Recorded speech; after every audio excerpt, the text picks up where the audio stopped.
So immortalism could be a wonderful playground for those kinds of concepts, but we see that very rarely. If we go into the next slide, the Dr. Frankenstein myth, of course, Frankenstein was the doctor and not the monster, but the Dr. Frankenstein myth is both the evil scientist myth, but also the monster myth, that the products of evil scientists may come to destroy us all.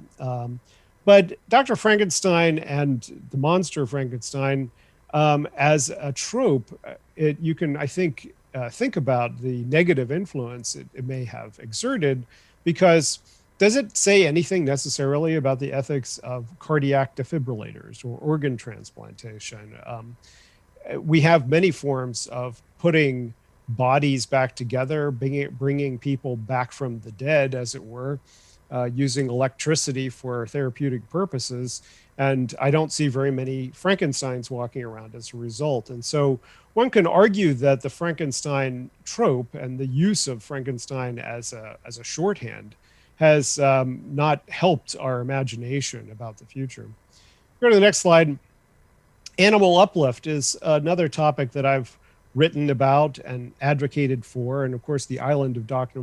Moreau, which proposed animal uplift that was before H.G. Wells wasn't yet thinking or knowing about genetics, but he was imagining a set of surgical procedures that would allow animals to walk on two legs and to begin to use speech and so forth, and it leads to horrific outcomes. And of course, the Planet of the series, which was a meditation on racism and war and colonialism. There are a lot of things going on in the 6, 7 Planet of the Apes movies, and the more recent series as well. But again, not a positive depiction of the prospect for living with uplifted animals or intelligent human-animal chimeras.